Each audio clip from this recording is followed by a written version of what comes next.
Om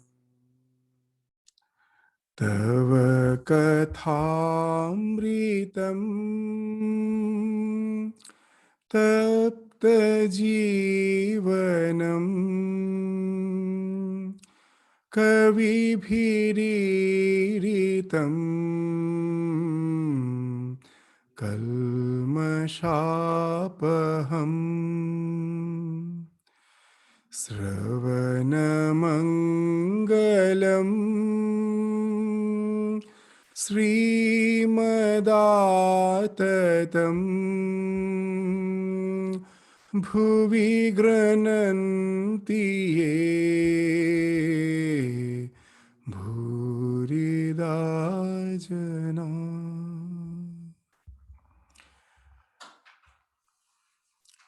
So the last class, we were discussing the Bhakti as has been enunciated in Shrimad Bhagavatam, because Bhagavatam is considered as a scripture on devotion. And what's the type of devotion that has been enunciated in the Shrimad Bhagavatam? That we were trying to have a gist of it, just to highlight it. We, as an introduction, took this subject. And today we will just deal with the two types of bhakti. The thing which we concluded our previous discussion, that there are two types of bhakti which has been described in the Bhagavatam as well as in any of the bhakti scriptures. What are they? The sadhana bhakti and the sadhya bhakti. Sadhana bhakti, that as we were indicating in the previous class, that love is something which we cannot just will. Love is something which comes out from our heart spontaneously. I say that you have to love such and such person, and from the next day I start loving him. That never happens. So when we say we have to love God, that's the biggest question, the biggest challenge in our spiritual life, that how to love God. I don't feel like loving God. So in the bhakti scriptures, that's why they have described bhakti, the devotion, first as the preparatory bhakti, as there are certain steps by which I can develop that love. That is sadhana bhakti. And when that love for the divine, for God, that gets ripened, then that love becomes spontaneous. First, we have to will, and that will get converted into that emotion. It's a special human faculty, as we were indicating in the last class. That love, if we just simply equate with emotion, the entire humanity will be degraded into the level of the animals. For animals, also the emotion is there. But it is there like something like an impulse. It's in their genes. They feel love for the kith and kin, for the opposite sex. It is always there even in the animals. But what's the difference as we as a human have from the animals? Is there any difference? Yes. We as a human can guide our emotion with our will. You will find the more we can do that, the more we are integrated. The dharma, the word dharma means dharayate iti dharma. That which helps us to hold onto something, to integrate us. That is dharma. And the entire dharma is nothing but to will what we should love. That our emotions are flowing in all directions. But as a human being, to integrate our personality, we have the capacity to use our will force to love the thing which is desired and not the thing which is not desired. We can do that. And that differentiates. The more we can do that, that's the only faculty which differentiates us from the animals. You will understand it. From the childhood, whatever thing we desire, we think that we should desire, that's how we start educating our child. Children doesn't like to study. We somehow insist. That's why the school is there, colleges are there, universities are there. What we are doing, we are gradually using the will faculty to develop love. Know it for certain that however we may force the child for education, if that force continues throughout his education tenure, he can never be educated. After a certain time, a time should come when the child starts loving education. Those who really do good in education, know it for certain, they start loving what they are learning. Without that love, unless and until that love grows, it cannot be forced. As it has been told that you can take a horse to the water, but you cannot make it drink. At last, it has to drink. So the love has to develop. But at the beginning, the will is something which is important. How the will gets converted into emotion. If we know the psyche, we will easily understand that how the will gradually gets converted into emotion. We have described it so many times, but it is one of the most vital factors in spiritual life. And that's why we feel that repeating it is of no harm, because that's the only thing. If we can just understand the value of it, our entire spiritual journey becomes something smooth. It becomes something uninterrupted. What's that? To convert the will to emotion. How it can be done? The thing which I do now with my will repeatedly, keeping the desired goal in my mind, know it for certain, after some time you will start developing a love for it. That's how our psyche is built up. The thing which you do again and again, again and again. In the psychology, they call it neuroplasticity. Your mind is plastic. It creates a groove, a path in your mind. And when you do it again and again, the desired thing, I'm doing it again and again. Once the path is created, because of that repeated practice, we develop an obsession for it, love for it. That obsession, something gets mixed with our emotion to get ripened into love, seasoned into love. So that's the thing which is very basic in all spiritual tradition. We will find there is varied beliefs are there. As per the mythology is concerned, as per the practices are concerned, they're so varied in all the religions. But what's common you will find is there anything common? That whatever a particular faith believes, whatever rituals a particular faith follows, they repeat it. Every day, the same thing they will be repeating. And that's the thing by which that love develops. The sadhana, in sadhana bhakti, that's why the first important factor is sravana kirtana, to hear of the divine glories again and again, so that my mind gets absorbed by it. Sri Ramakrishna used to say that the mind is just like a cloth which can be dyed in whatever dye you put in. If you put it in the red dye, it gets the red color. If you put it in the yellow dye, it gets the yellow color. So it is us, we have to decide in which dye I've been going to drench my mind. Once you drench it, it is bound to get that color. And that's why this Sravana Kirtana is so important. The same thing when you will say that why to go for these spiritual discourses, the same thing is repeated every day. Sri Ramakrishna used to say a very wonderful thing, that in the villages, the pond you will find is filled with scum, green scum. But villages has no other resource for water. That's the only source of water they have. And especially for cleansing the vessels, for doing some menial jobs, they use that water. Now, when they go to the pond, it is filled with scum. So what they will do, they will remove the scum, and the transparent, clear water will become visible. They will clean their vessels, they will clean their cloths, whatever it may be. And when they just after the work is over, they leave the pond, they just go towards their village, leaving the pond. In no time, the scum comes jumping back and again covers the pond. Sri Ramakrishna used to say that our mind is like that pond full of scum. When we discuss about the spiritual sublime truths, it's just like cleaning. It is just removing the scum. But know it for certain, again it will come. Again it will just cover. So the only way is to go on clearing the scum, to keep the mind clean and transparent. So sometimes it discourages us. Is that we have to do again and throughout your life? Very interesting.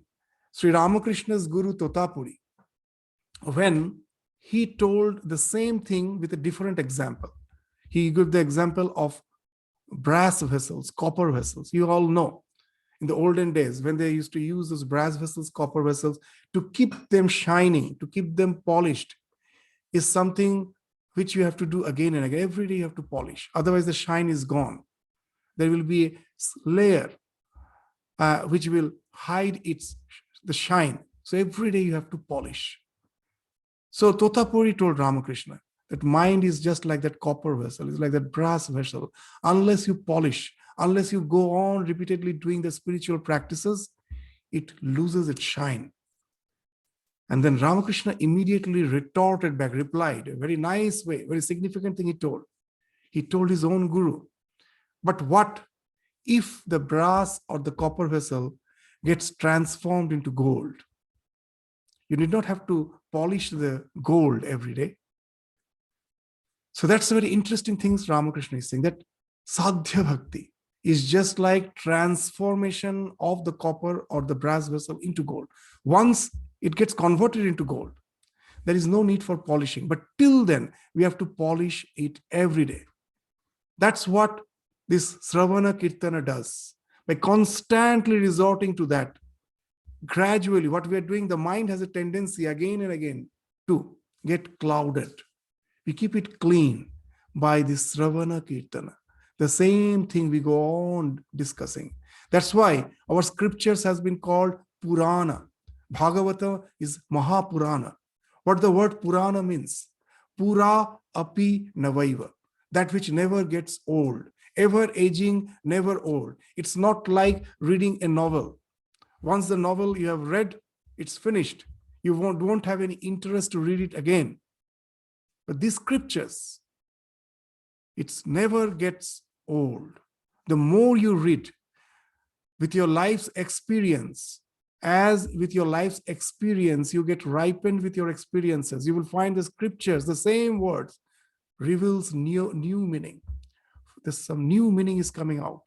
That's why very nicely in Sanskrit, they have described that the process of education follows 4 steps. What are the 4 things which actually constitutes our education? First is the teacher. The teacher constitutes 1/4 of the learning. Acharyat padam adhyet. Padam means 1/4.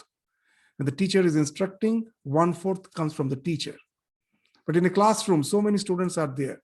All don't understand in the same way. Our intellect, the way we focus, that's also an important factor. So another 1/4 comes from that. Acharyat padam adhyet, the first 1/4 from the teacher. The next 4th, padam shishya samedhaya. The next 1/4 comes from our intellect. The more sharpened is our intellect, the more we can comprehend the words of the teacher. All cannot comprehend in the same way. So half is done. Another 1/4. What's that next 1/4?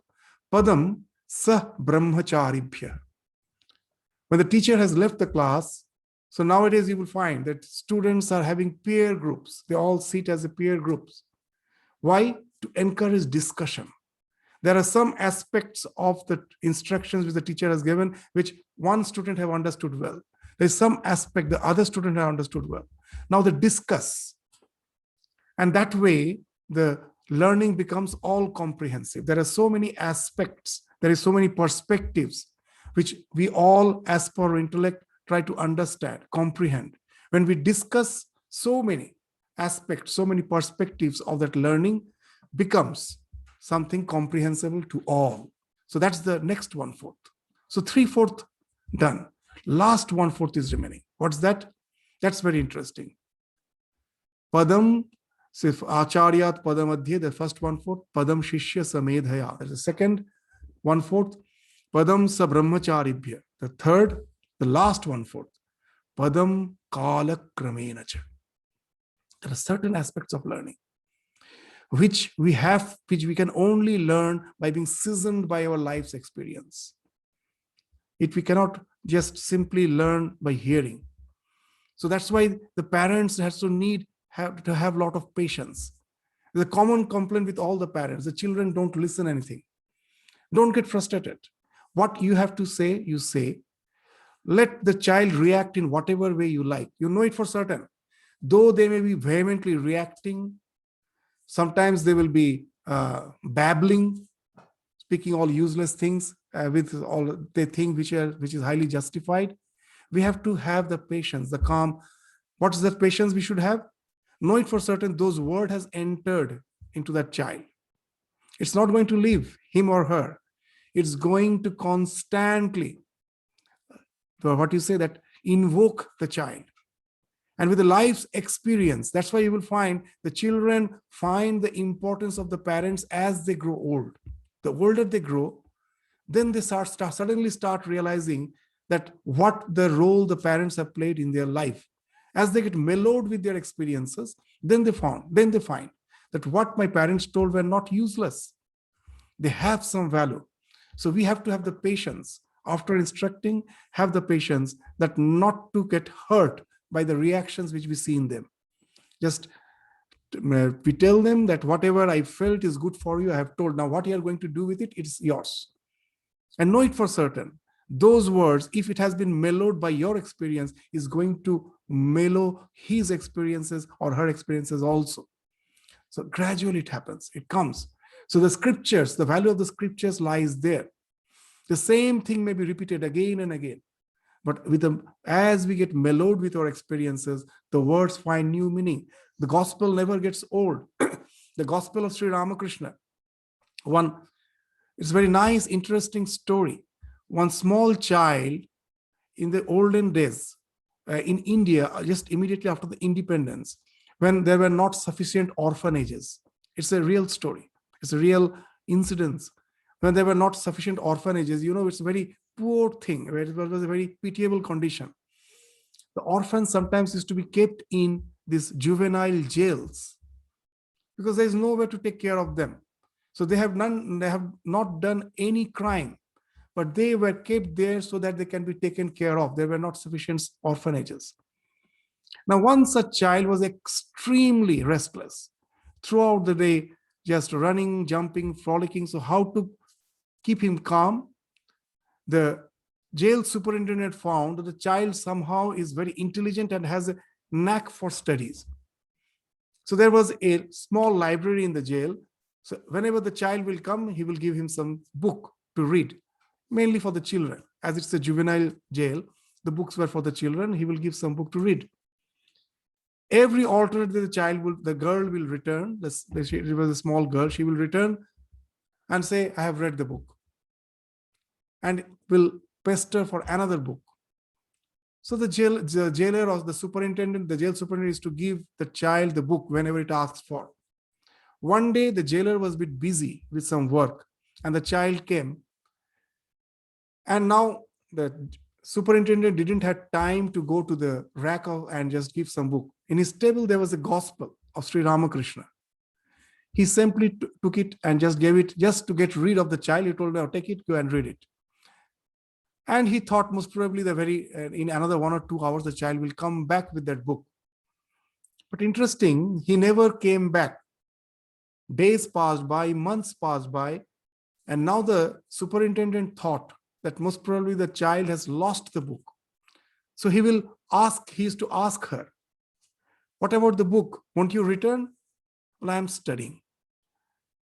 At last, the jailer just told, you need not be afraid of me.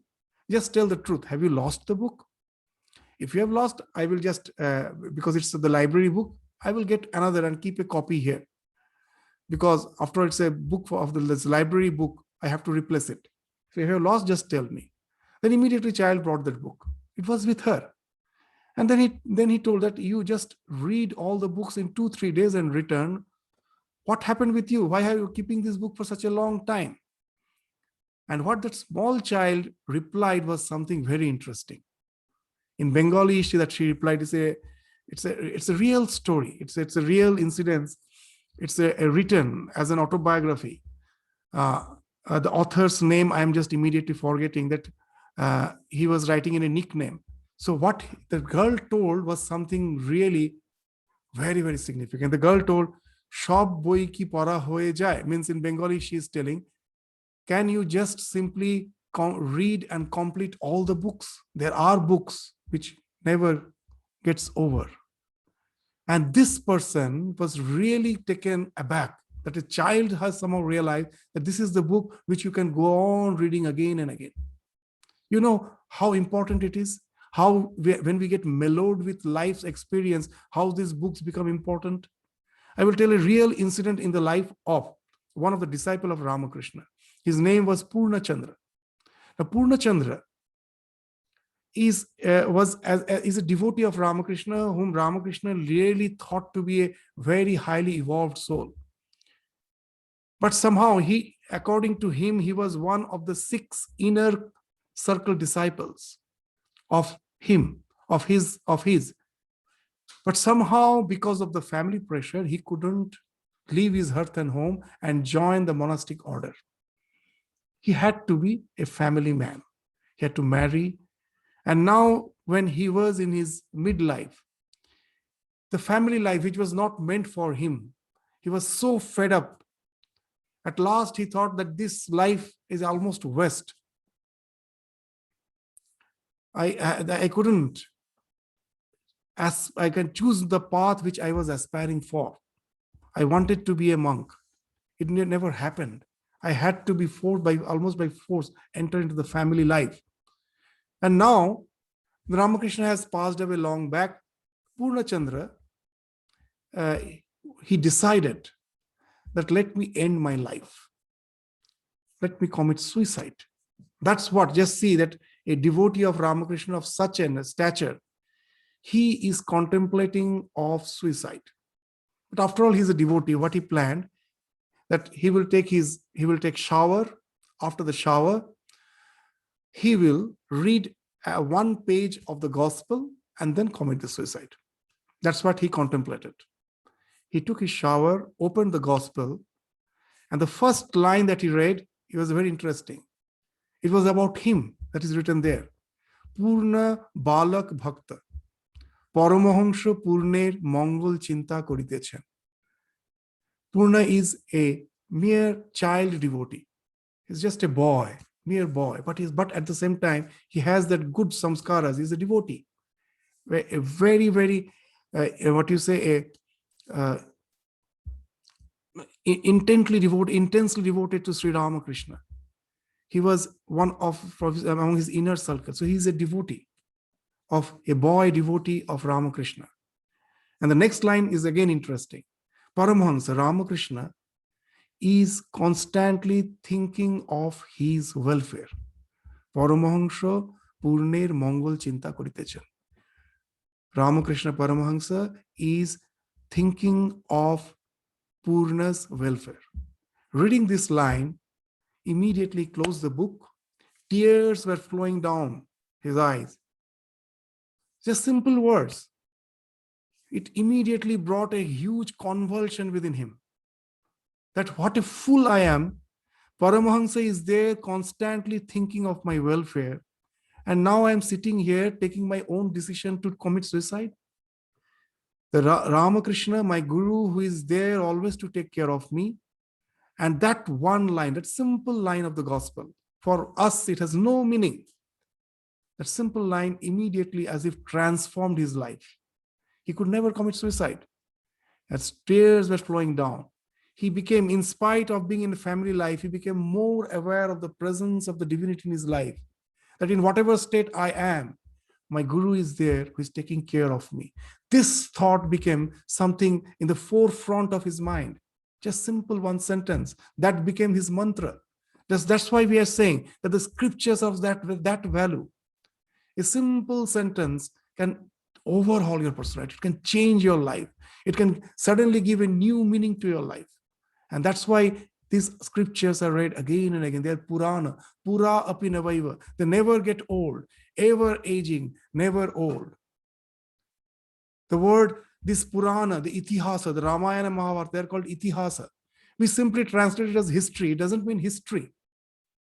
Itihasa means as it was, as it is, as it will be. Means when we are reading the history, everything is changing. But there is some sublime values which are perennial, which are eternal. Through all those changing facts of life, if we can decipher, find out those eternal values which integrates us, then you are really reading the Itihasa. When you're reading the Ramayana, just see these words, when we just translate it as history, or we just simply as myth, mythology, it loses its meaning. We have to go to this correct etymological meaning, and you will find a new meaning coming out.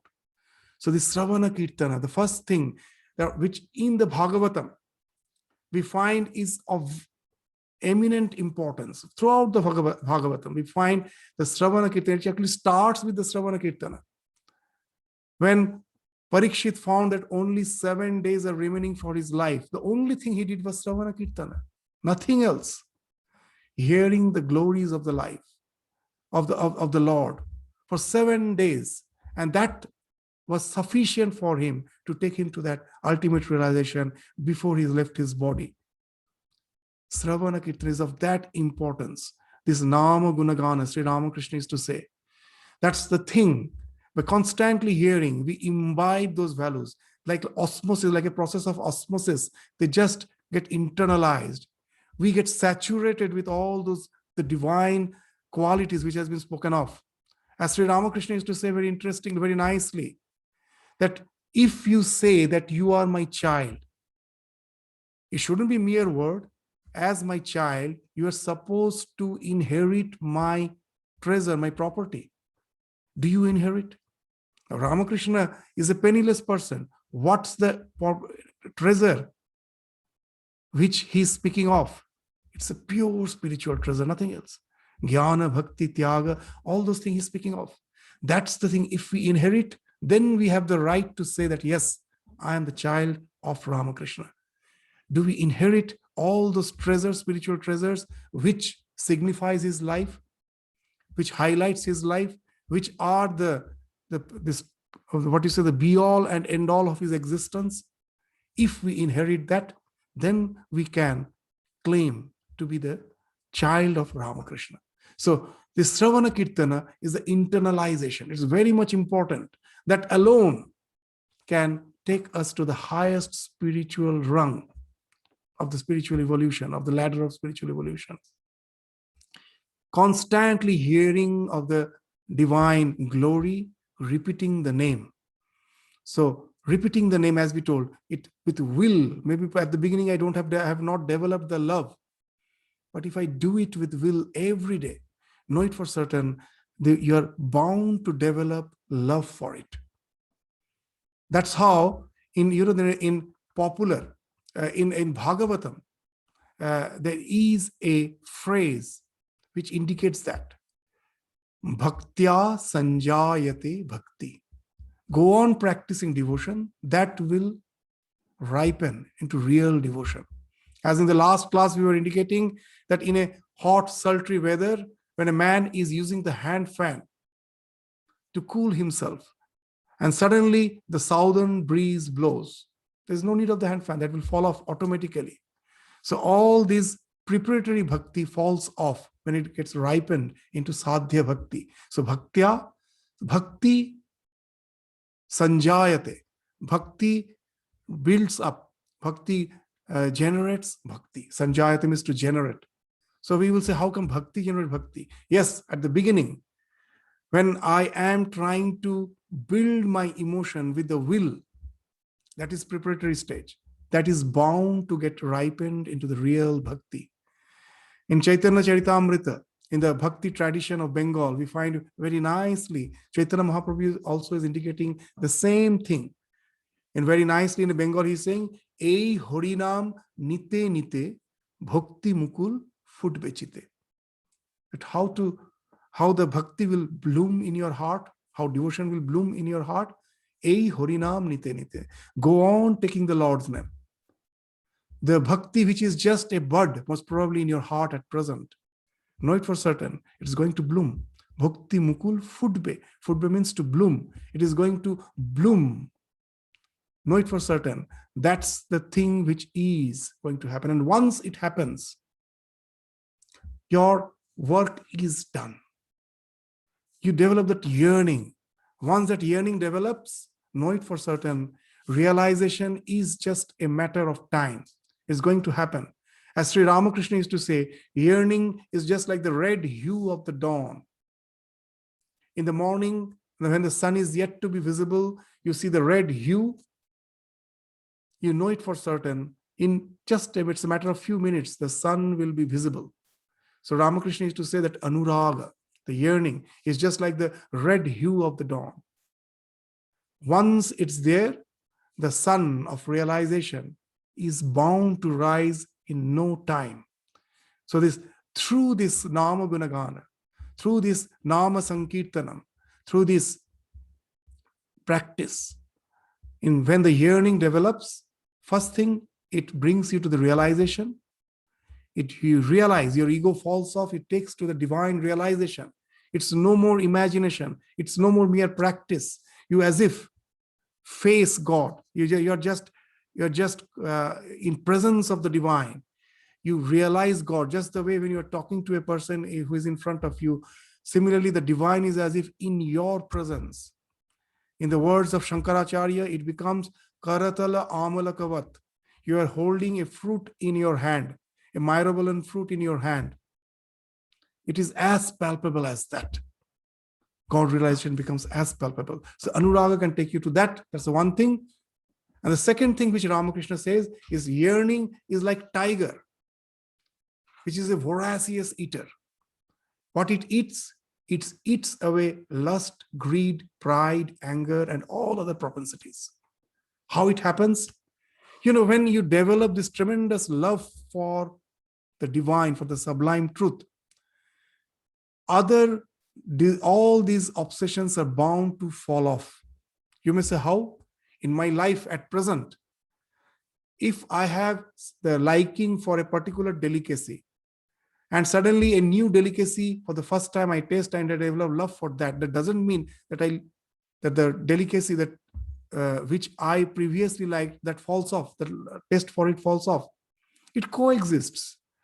So when I develop love for God, how come you say that all the things will fall off? They're supposed to coexist. Yes, at the beginning, they may coexist, but at last it is bound to fall off. As Ramakrishna used to say very nicely, that at the beginning, as a devotee, as a novice, our devotion is just like an ordinary housefly. Sometimes it sits on a sore, on some dirty place, or you have some sore in your body, it sits on that sore or on some dirty place, and sometimes it sits on honey. But when the devotion ripens, you are no more an ordinary housefly. You become a bee.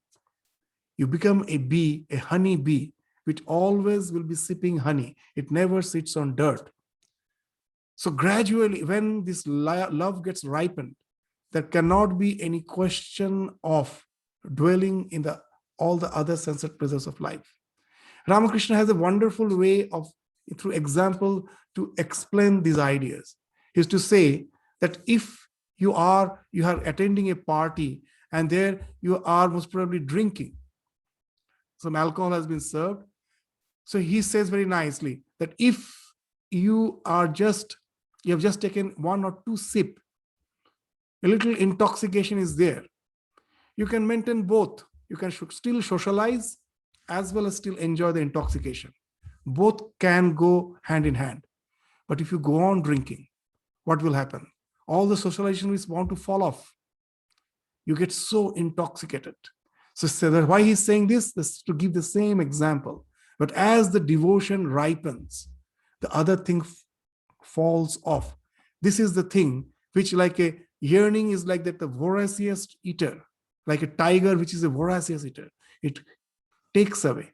lust, greed, pride, anger, all the propensities falls off. Even to understand from the psychological point of view, it's very interesting. Once you develop love for God, this love is something qualitatively different from all other loves. All your yearning, all my previous worldly attachments was something which was dependent on something apart from me, extraneous. And that's why they were all tagged up with worries, tensions. Why?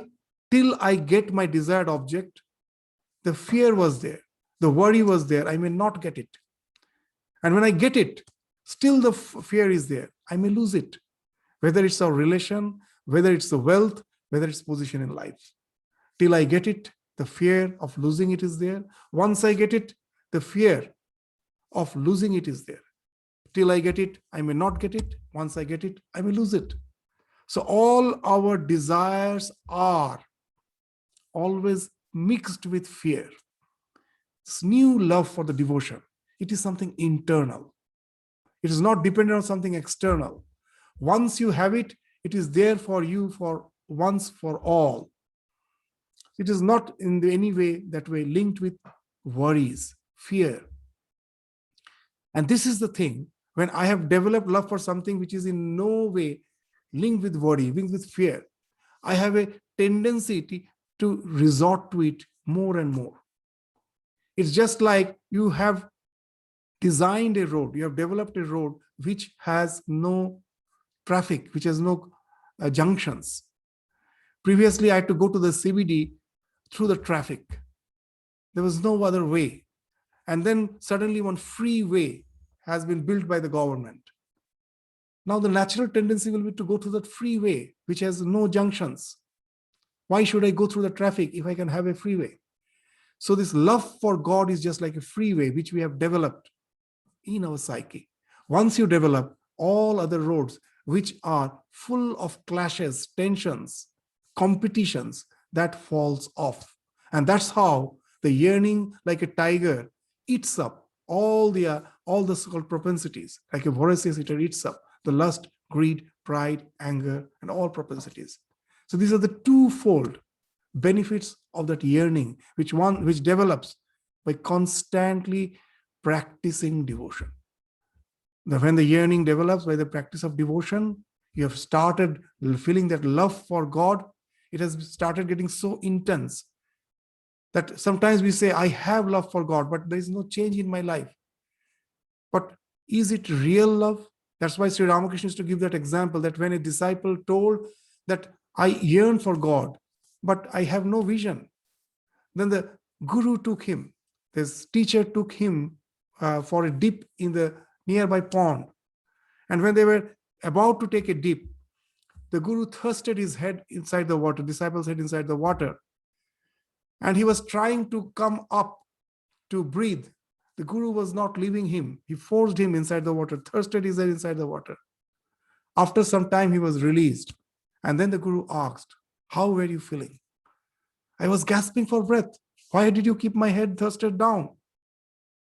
And then he told, do you feel the same way for God? The way you are gasping for breath?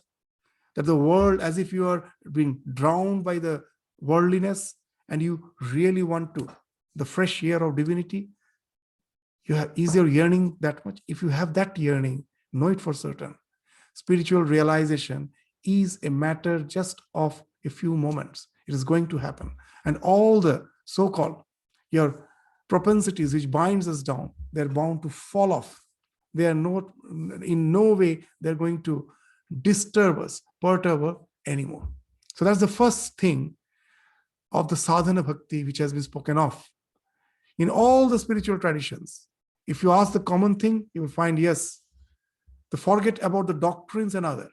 Is, whatever may be the doctrine, is the question of repeating it is there? You'll find, yes. And that's the thing important. What you believe is not important. That how intensely you believe it, that is more important. And that will take you to the realization. That will take you to, that will help you to transcend the so-called, all the things of life which holds us down.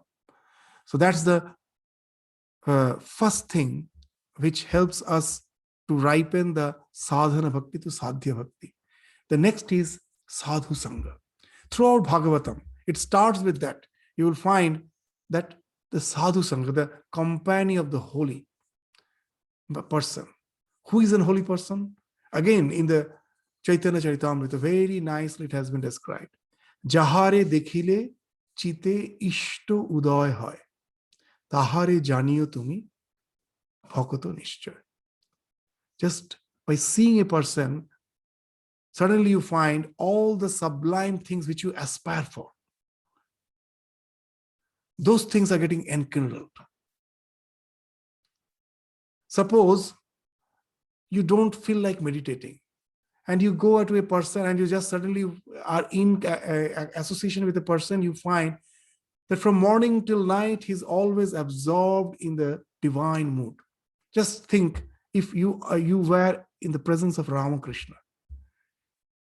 At the dead of night, suddenly he wakes up, he's chanting the name of the Lord. Throughout the day, he's conversing with the devotee. Whenever the devotees are there, it's only of God he's speaking. Whenever he's alone with himself, he's absorbed in this divine mood. When we are in presence of such a person, immediately that's the thing which gives you the conviction and motivation that it is possible. Sometimes we feel, is it possible? Yes, it is possible. Such examples are there in my presence. And that motivates us that to do the same thing. Immediately you find that motivation to do it. You will previously, most probably you were never motivated. But the moment you are in presence of such a person, you will find you're developing a motivation. That's why that this company of holy association is very, very important. Someone thinks just by my own, I reading books, I will develop spirituality. It never happens. It may somehow develop my intellect, but real spirituality never happens. It is always the lamp which enkindles the lamp. You need a lamp to enkindle another lamp. Otherwise, you can never light a lamp. Another lamp, only one lamp can light another lamp. So living life is something which is very important. In the Bhagavatam, we will find again and again, this resorting to the Sadhu-Sanga has been exemplified again and again throughout this Bhagavatam. You develop the conviction of the efficacy of spiritual practices and motivations to practice them. And the result is something which has been spoken of as amogha. It is bound to happen today or tomorrow. It is going to transform your life. Once you are in an holy association, it is something, even if you are not, if you are not consciously deciding to lead a spiritual life, some change is going on in your subconscious mind, and it will be bound to bring a transformation in your life. We will find a very interesting thing that Sri Ramakrishna used to say that the Sadhu-Sanga is amogha. That's the thing in Bhagavatam we find. The life of Narada, he was an orphan in one of his birth. But his mother used to serve the holy person. And he never knew who is his father. His mother used to serve the holy person, and this small boy, being always, as his mother used to serve the holy person, the small boy was always in association with them. And he was a poor fellow, poor boy. So all the remnants of the food which this holy person left after having their food, that's what he used to eat. And that's what is bringing transformation. When we will be studying Bhagavatam, we will be studying in details.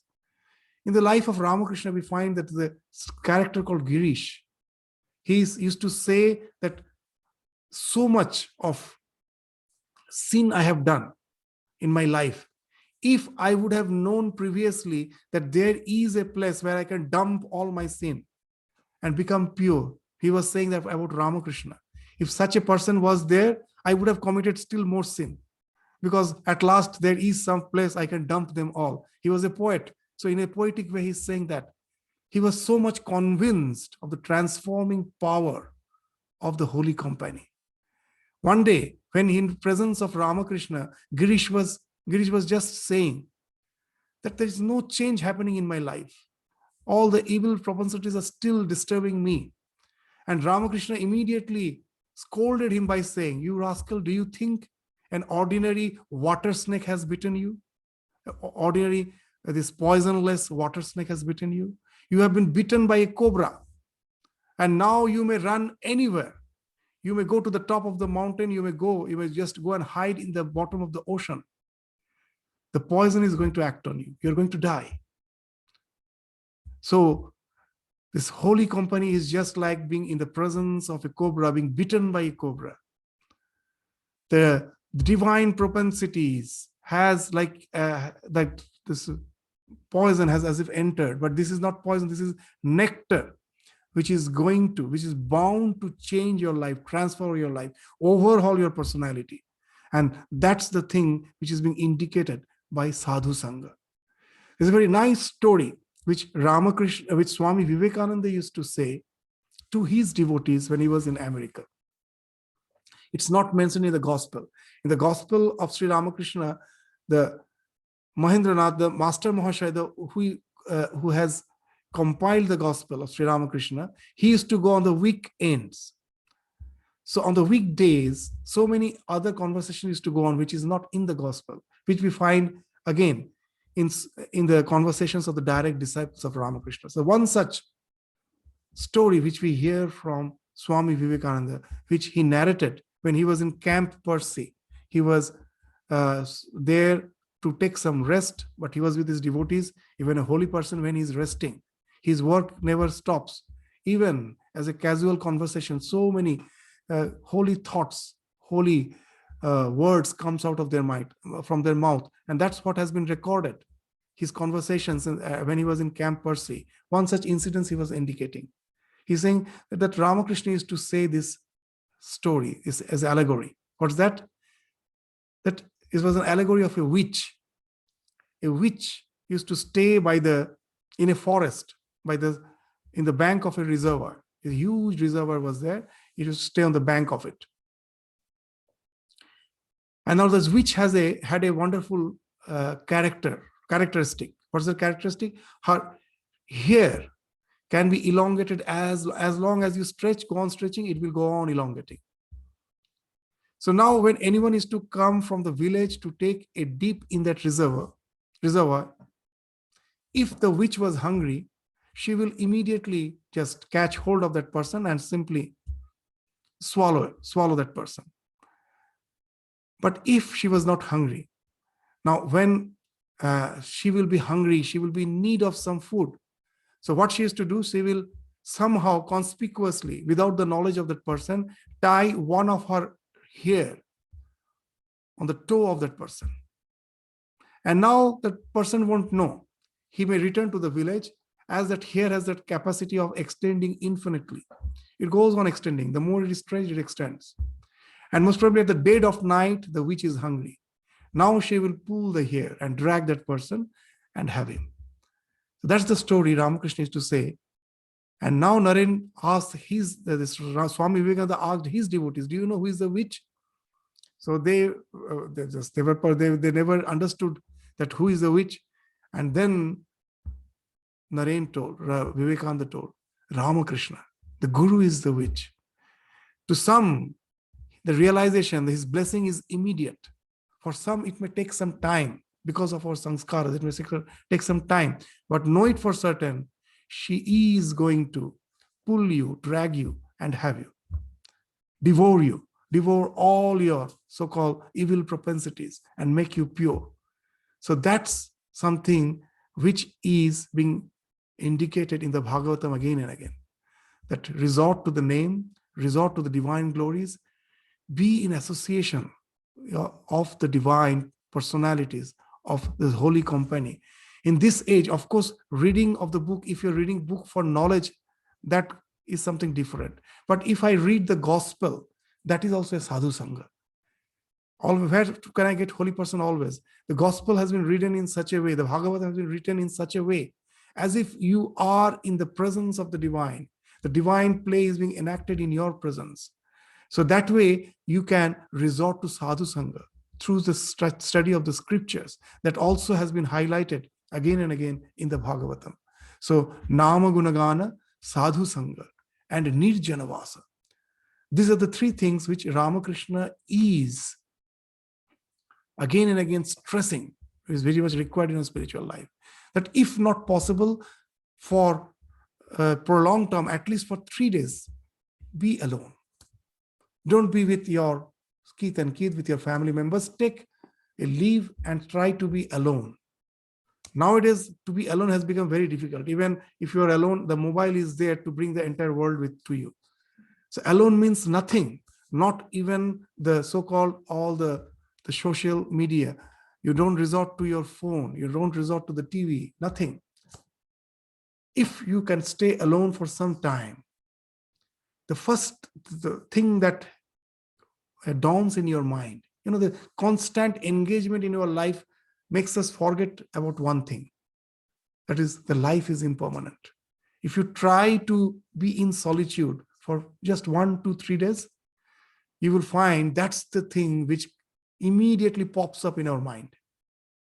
The impermanence. We get so disturbed that immediately we search for company. We never want to face that. When that idea of that impermanence comes, we get so afraid, we run. We say, oh, these are all useless thoughts. Let me be in company with the people. These thoughts unnecessarily disturb us. But that way we can never avoid the fact which is waiting for us. Swami Vivekananda used to say a very wonderful thing. When a rabbit is attacked by the predator and it finds that it cannot run away from the predator, at last the rabbit will dig a hole in the ground and hide its face there. It hides its face. The moment it hides its face, it cannot see the predator because it has hidden its face in the hole. And it thinks, I am safe. The predator is no more visible. But is the rabbit safe? The predator is there chasing him. Similar is our condition. The death is constantly chasing us. All our social engagements are like that hole we have dug to hide our face, thinking I am safe.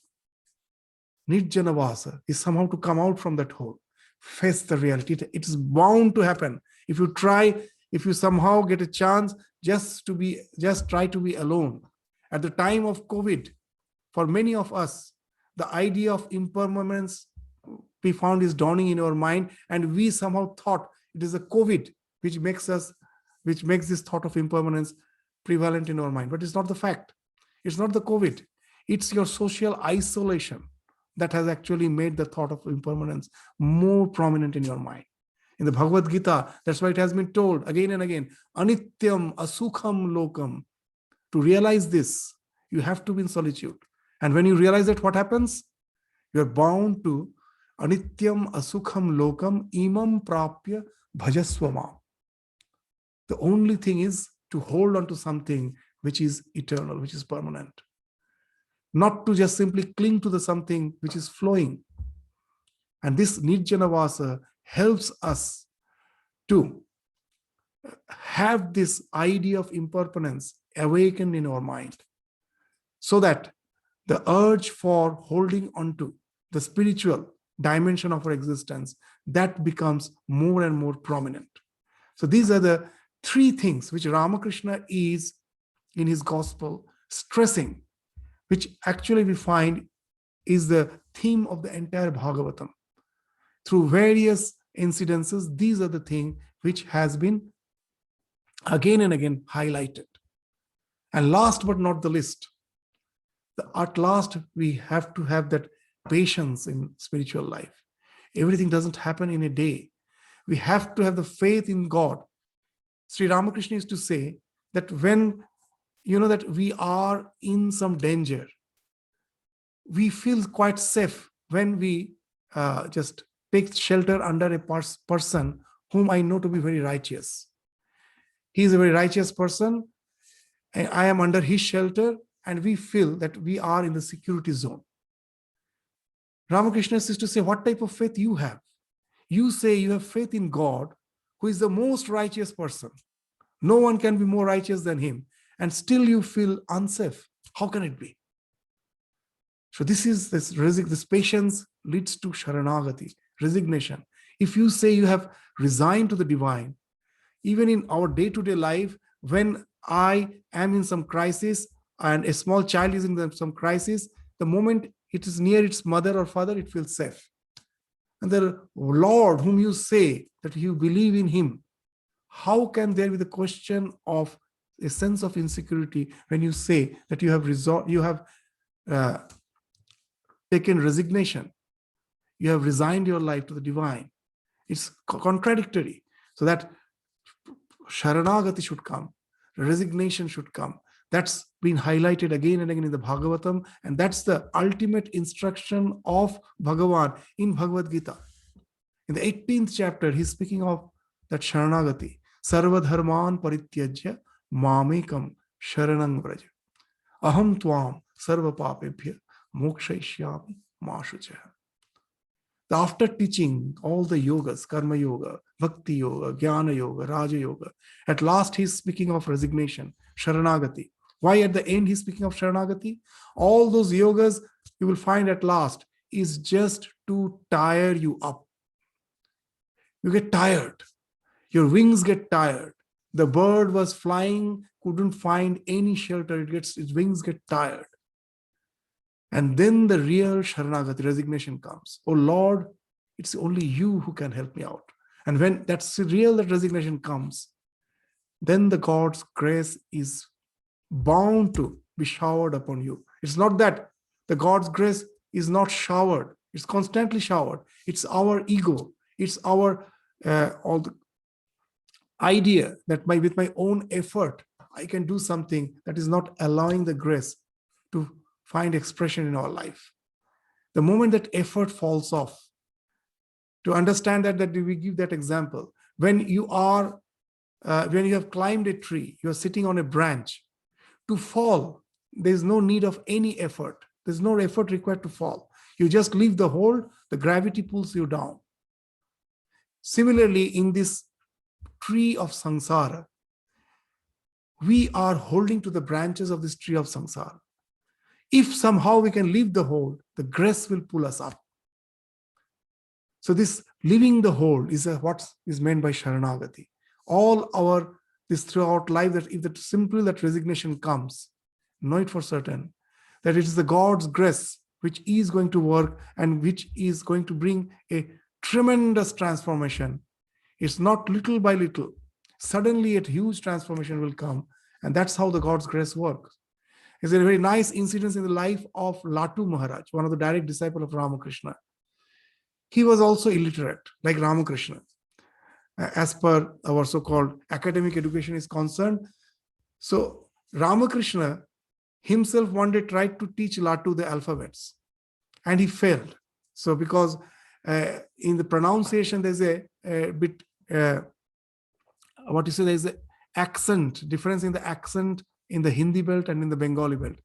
In the Bengali belt, everything is pronounced with O, that O, Ka. And in Hindi belt, it is with A. The Bengalis will pronounce everything with O, and the Hindi belt will pronounce with A. So when Ramakrishna tried to teach the first alphabet, Ka, Latu was pronouncing Ka, because that's the accent with which he was born. And Ramakrishna was fed up. He told, if you say Ka as Ka, then what will you say Ka? When you give an Akar to it, what will you say? And he told, it is impossible to teach you. So that's how the guru and disciple is. And this Latu Maharaj one day was massaging Sri Ramakrishna's feet as a young boy. And Ramakrishna suddenly asked a question to Latu. Do you know what God is doing now? Latu, as a small boy, very simple boy, he told, how shall I know what God is doing? And Ramakrishna replied, you know what God is doing now? He is making a huge elephant pass through the eye of a needle. Latu Maharaj understood nothing what Ramakrishna is saying. In the much later years, in his advanced age, Latu Maharaj used to say these incidents and cry.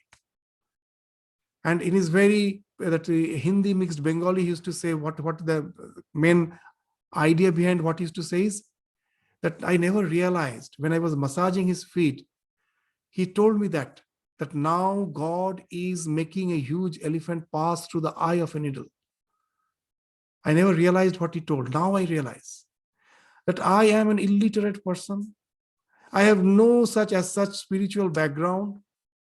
When I was massaging this feet, as if God was making the huge elephant, means all the bhavas, all the spiritual treasures, jnana, vairagya, renunciation, knowledge, bhakti, devotion, all those treasures, that huge elephant-like treasures, spiritual treasures, he was making them enter through the eye of a needle. I am the eye of the needle. He was making when entered through me. I find that my life has been totally transformed. He used to say this and cry. So that's the thing which happens with the total Sharanagati. When you know that this Latu Maharaj had that total Sharanagati, and we find that what a tremendous transformation came through his life just by grace.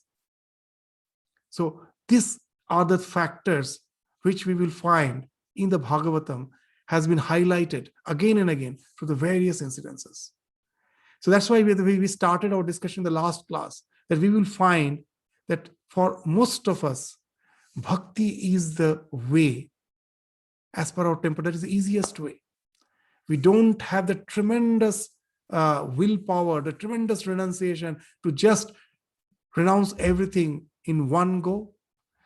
And at the same time, we find that the world is tormenting us, that too much attachment to the world is tormenting us. I don't want to be attached. Some sort of detachment has come. What's the way out? Devotion. Devotion is the wonderful way.